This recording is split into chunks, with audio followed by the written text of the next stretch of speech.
The good news is you can do this. And I'm going to encourage you, whatever you've been through, my prayers are with you, my thoughts are with you. Hi, I'm Dr. Rola Clinical Psychologist. Today I want to talk to you about my self-disclosure series. This is episode 14. My topic today is how I handle cheaters, how I have handled them, what I've learned about dealing with them, particularly those who are married since I've been divorced. Before I continue with this topic, please subscribe, press that notification bell so that you have immediate access to my videos. I also would love you to follow me on social media at Ask Dr. Rola, AskDrRola. In this video, I want to address 3 main areas. If the video is too long, I might continue with another one. I'm going to talk about the mindset. I won't say the mindset and the actions of a person who is a cheater, so that you can easily identify them, because they do have certain characteristics. I want you to know what those are. It really does help. Secondly, I'm going to talk about the mindset of a person who does not want to dabble into those unhealthy relationships. The mindset that you have to hold on to, you have to nurture. And then I'm going to talk about actions, practical things, both short-term and long-term, that a person who is single needs to engage in to help you to send a message to people that want to mess up your life with all this drama. You need to send them a message, and you can do that in ways that are very strategic and reducing any drama that could potentially come from somebody who is a cheater trying to get into a relationship with you. Now let's talk about the mindset and the characteristics of a person who is a cheater.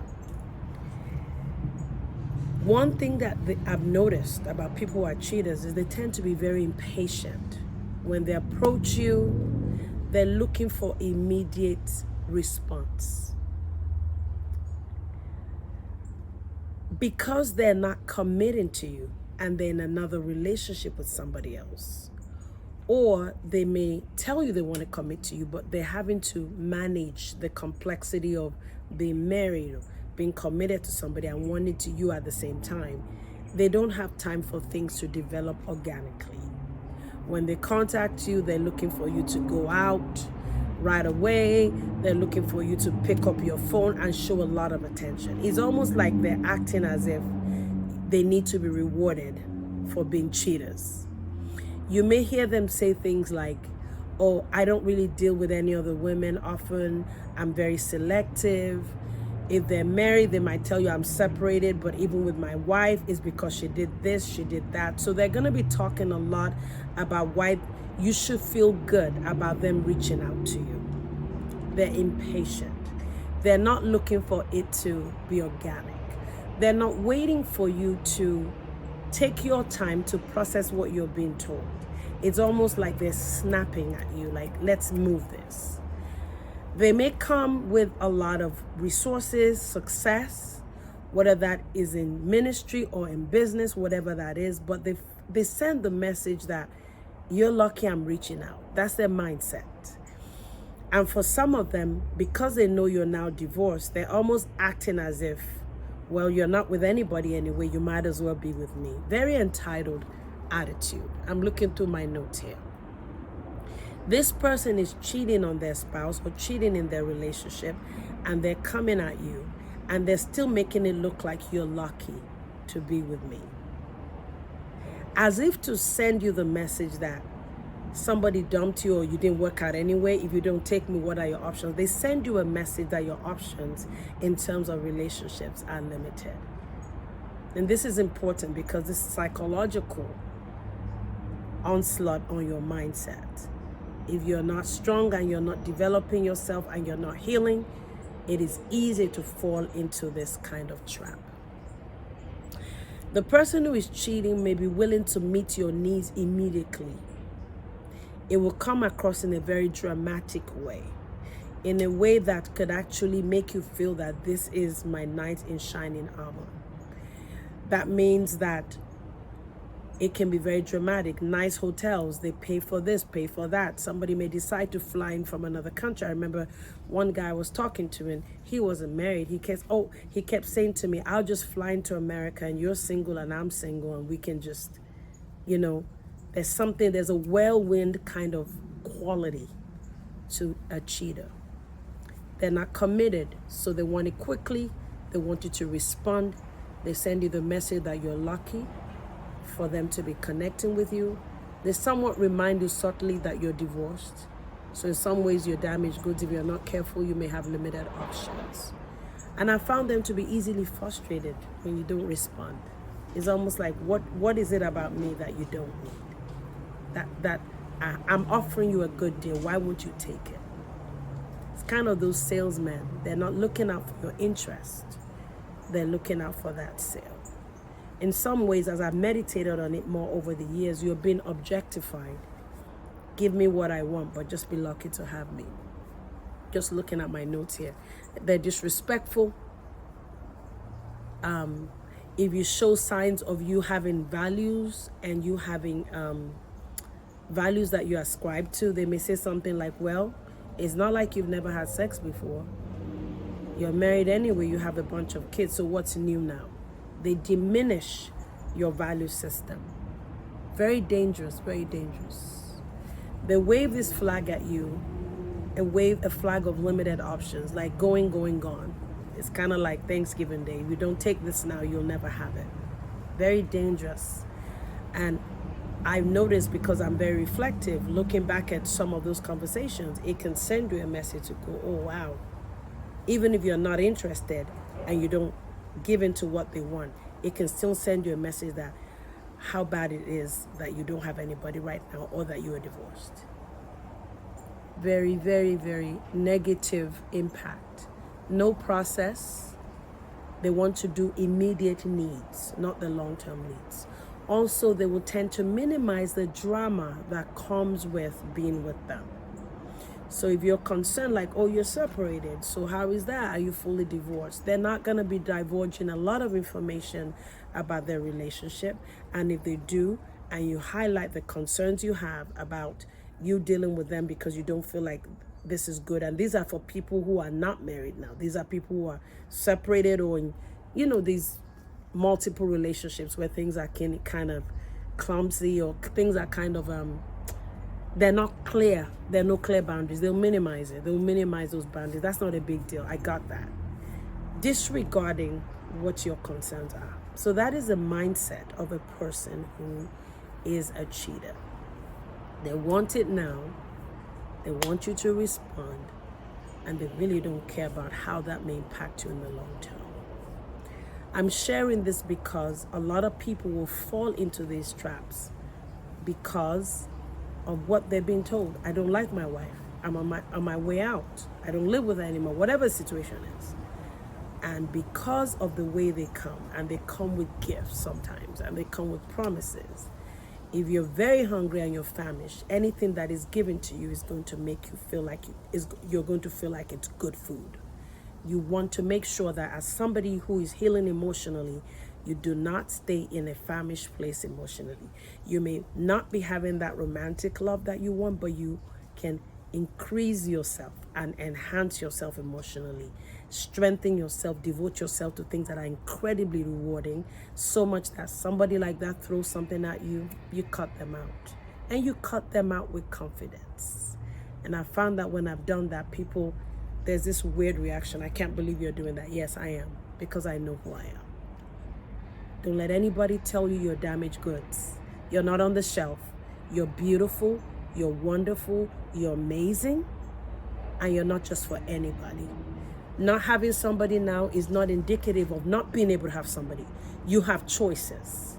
Believe me, I have choices. If I wanted to be married, I'll be married. Don't bring this nonsense my way. I don't have time for it. Be aware of the characteristics of a cheater. But again, I'm not judging anybody that's fallen into this trap. I'm sharing the mindset with you and how this can wear you out over time if you're not careful and get you into a place where you may actually think this person is available for you and not really understanding all the circumstances surrounding their relationship and what they're involved in. And before you know it, you're trapped. And if you're trapped, get out. You can still get out. It's important for me to say that. So I've talked about the mindset of a cheater. Now let me talk about, let me say a little bit more about that. So now what is your mindset? What is the mindset of somebody who has been treated badly, betrayed by somebody that they love, given their best to that relationship, and that relationship didn't work out? And now there's a sense of feeling of defeat. That's normal. I had that feeling of defeat. What kind of mindset must you work on developing now that that person has shown you that they're not going to respect your love or what you're giving them? The number one thing I know I pay attention to, and I'm going to encourage anyone out there who's struggled with betrayal and all that, is that even though you have needs, the solution to your needs is not meant to be just through one person. When you've been married like I was for 15 years, your primary focus, and there's nothing wrong with that, is your spouse and your family. That's all I was involved in. And looking back, I have absolutely no regrets. Now that my marriage is gone, ended, when I have needs, I do not consider that I have to replace my ex-husband. I actually begin to broaden my horizon, that there could be multiple ways out there through which my needs will be met. And it may not be immediate in terms of romantic, but whether that need is support, financial, I have seen my life broaden, not focusing on replacing one person, but widening my mindset as to what the possibilities could be. Now, it does not mean that I know what those possibilities are, but I develop faith and hope within me. God, I don't know what this is, but I do not need to follow this guy for my needs to be met. He does not need to come to my house to take care of my plumbing. No. He does not need to repair my car. He's not the only person that I can talk to when I'm frustrated with being a single parent. Do you see what I mean? So you have needs, but it does not all have to be channeled through one path. And one of the unexpected blessings that has come from me being divorced is I now know that there are myriads of ways by which I am going to continue to be blessed and my needs are going to be met in ways I cannot imagine, even though I no longer have a spouse, or I don't have a spouse right now, because I could have a spouse next year. So, do you see? Once you think that person is your solution, you're more likely to follow them or to believe their story about what their spouse is and what they said and all that. It would be important to not see your life that way. Look for other ways, explore them. You don't have to be in a relationship with a cheater for your needs to be met. But when the person presents, it may actually look like they're the only one. You have to begin to look for other ways as well. It will be important when you are not going to deal with people who are inappropriate in their relationships, who are disloyal to their partners. It's important for you to know that there's going to be times when you deprive yourself. And they may tell you that you don't have anybody now, you're missing out all the fun. Yeah, that's okay. That's okay. I don't need your mess to feel good about where I'm going. I may not know how things are going to be. I'm going to deprive myself of dealing with your mess. Clean up your mess. I have a good life here. Singleness does not equal crazy. Deprive yourself of that limited joy and that crumbs that they want to give you, and begin to find ways to develop yourself, understanding that you can sit at the table and feast. But if you don't sit at the table, how are you going to discover what could be out there for you? So there's going to be times in which you may feel like you've given up something that you could have enjoyed. Be okay with that. Be okay with that. I also added here, which I said a little bit earlier, you must see that being single does not mean that you have limited options in life. And people will send you that message. I've been in the church for a long time. People will send you that message subtly or overtly. that you are limited because you're single. You have to refuse to accept that. You have to fight it. Whether it's somebody saying, oh, there's a generational thing, if you don't have a man, your children will be this. Actively break that stuff. Not only break it spiritually, actively in your life choices. Live contrary to what the statistics say about what you will be. And you will be amazed at the opportunities that you're going to begin to see. It's like your eyes will just open. There will be a revelation within you as to what the options are. And there's so many options that I've explored. Some of them would have been more difficult if I was married. Would I want to be married? Yes, but I'm single now. I'm exploring them to the max. But if I've gone on with some of these people, they would have wasted my energy, given me crumbs, and I'll be dealing with the mess they have in their marriages. And honey, I don't have time for your mess. Another mindset you must have is don't be jealous of other people's relationships. No matter how wonderful those marriages are, you want to be married. I know that. You want your own partner. You deserve to have your own partner. You've done well before and they did not respect it. But understand that when you do good, it may not come from the person you were in a relationship with, in a marriage with, but the reward is coming. So remind yourself, I did good to this person. I treated them right. My reward is coming. It may not come through them, but my reward is coming by faith. It's coming from God. It's coming by the way I live. And that is why I walk around today without this weightiness on me, right? Because I believe when I do good, good is coming. This is not the end of my story. So look out for reward for the good things you have done, even though the person that you may have been good towards does not recognize it. And for that reason, you're looking for good things, you're not going to take crumbs. I want you to also pay attention. This is the mindset of you healing now emotionally. Monitor the progress you are making in your life. This is so key because you want to make sure that you are not missing the trajectory, the progress, the things you're doing different.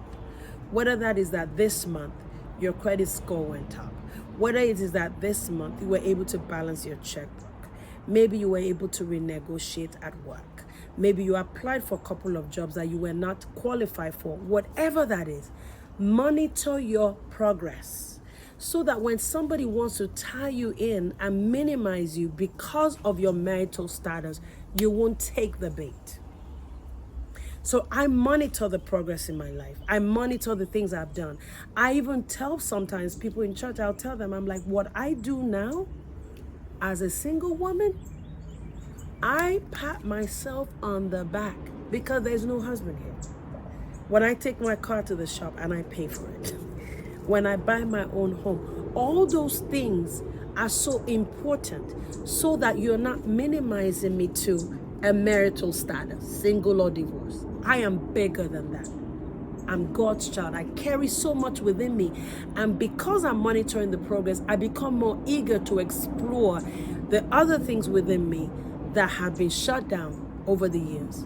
Because I realize that if I'm able to do this much, there's much more to come. I become excited about life. And when you feel good about yourself, somebody offers you crumbs, you're going to shut them down. So that's the mindset. I talked about the mindset of a cheater, their attitudes, their actions. And I'm also talking about my mindset and the mindset of somebody who's recovering emotionally. And this helps you to be able to fend off people that are users and cheaters. Now, let me talk about actions that you should take practically, both short-term and long-term. Let me talk about short-term actions that you can take when you're dealing with somebody that is a cheater. Number one, thank them for showing you attention. I take on the compliments. I don't deny the compliments. You're beautiful. Yeah, I'm beautiful. You're resourceful. Yes, I'm resourceful. You're wonderful. Yes, I'm wonderful. That does not mean I'm going to be in a relationship with you. So I take on the compliments. I separate. I take the compliments. That doesn't mean I'm going to be in a relationship with you. So I take that in. Even if the reason they're giving it is wrong, honey, I need all the compliments. I take that. That's a good thing to do. So thank them. Be cordial if you can be initially. Show them respect. Understand that you being who you are and gorgeous and wonderful, people are going to be attracted to you. And some of it, especially with guys who are married, in my experience, some of it has not been all sexual. Some of it has been them just validating me as a person. I take that in. Not everybody who's married who says hi to you wants to be in a relationship with you. So that's not what I'm talking. I'm talking about people who are doing all the other things I talked about initially. Accept the compliments. Monitor and track your relationship with that person. Why are you in a relationship with them? Is there a reason? Is there a friend you know through school? They validate you, you're a good mom, whatever. I have a few friends like that. It makes me feel good. It's cordial. It's respectful. It's respectful of them. It's respectful of their family. And I notice that monitoring the relationship with them means I'm not talking to them every day. Why would I be talking to somebody who is married or friend every day on a regular basis religiously? What is the goal? That is going to be causing you to stop nurturing things that should not be nurtured. We not only say we're not going to do something, we do not engage in actions that would move in a direction against what we say we're going to do. So we're monitoring that. If you notice that it's becoming more flirtatious and sexual, then of course, another action is to ignore it. Some guys are very smart. When you ignore it, they get it. They just back off. Like, ooh, we're not doing that. Okay, that's fine. And then after a while, some of them will back off and then come back again in my face. And I'm like, no. So about a few years ago, I went off on somebody. I went off. I've noticed your pattern. You've been flirtatious.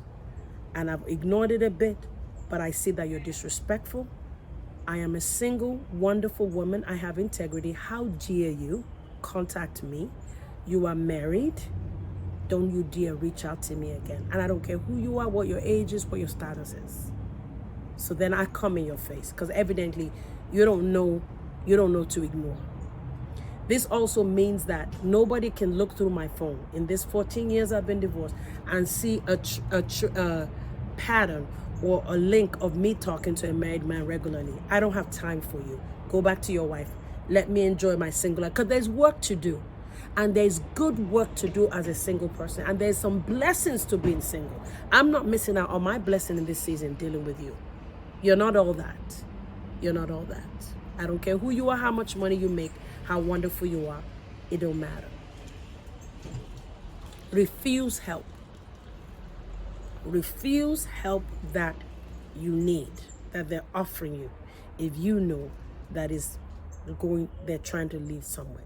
Because the more you take help from them, the more you feel obligated to them and you're going to feel like you need them. So you're making sure that you say you don't want to be engaged with somebody inappropriately, you're also not going to be engaged with them in actions. Look for other ways. They're not the only one that can repair your car. They're not the only one that can help with your bill. As you begin to look in other areas, the doors will start to open for you.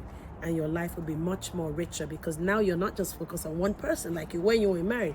You have all these blessings of opportunities before you. Now, in terms of long-term actions, so I said short-term, long-term actions, enjoy your life. Enjoy your life.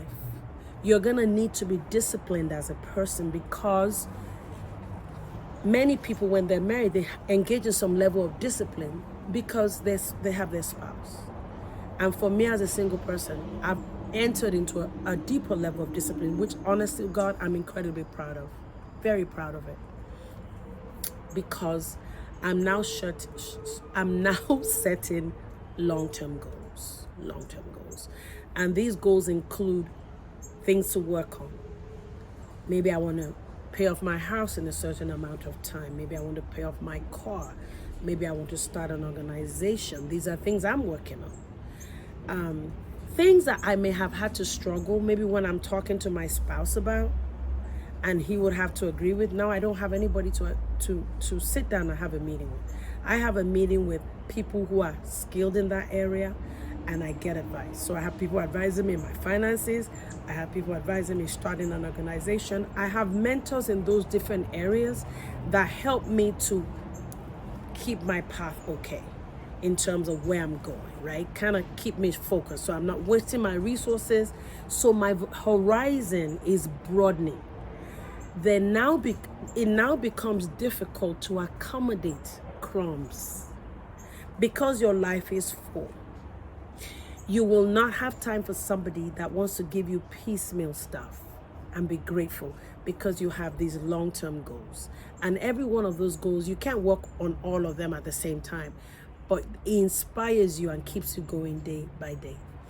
And I also say long-term goals, date people who are unattached, right? Take excellent care of yourself. You know, when I was married, I believe I took care of myself, but now I take even more care of myself. And it doesn't mean that it has to be expensive, because sometimes we run up bills. Be disciplined in the way you manage your money. Because if you don't run out of too much money, then you don't need to be calling somebody to bail you out. If you're always living on the edge and you're not planning your life, then you're always needing help. And yes, you're gonna need help, but when you plan better, you're gonna not be needing so much attention, because some things are going to be planned, and then things that are emergency won't be a heavy emergency all the time. But when you're in a heavy emergency all the time, you're gonna feel like, oh, I wish there was somebody here now. And then when a cheater comes, you just take them. So I know I could have gone a little bit more with the long-term goals, but just set those goals, invest in them, take care of yourself, enjoy your life. Look for great rewards for being a good person. For every time you say no to a cheater that you could have enjoyed or had a moment of, say, God, I'm doing your will. Bless me. I'm expecting your blessings. If I do well, good is coming. I'm doing the right thing, good is coming. And as you expect it, walk around and just walk up straight and improve your posture. Walk around shoulder high and tell yourself, I don't need this mess. When that time comes, I'll be with the right person. But in the meantime, this life is to be enjoyed. So I hope this has been a great encouragement. I'm sharing with you over the last 14 years about how I deal with cheaters, and it's been a great experience knowing that I have the confidence and the boldness to be single and not be envious of anybody or jealous of them, and enjoy everything that my life is meant to be. This season of your life is a good season, even though you've had disappointment. Don't miss the blessings of this season. Don't miss the discipline of this season. I'd love you to share this video with as many people as possible, and please subscribe, and I'll talk to you very soon by God's grace. God bless. Bye now.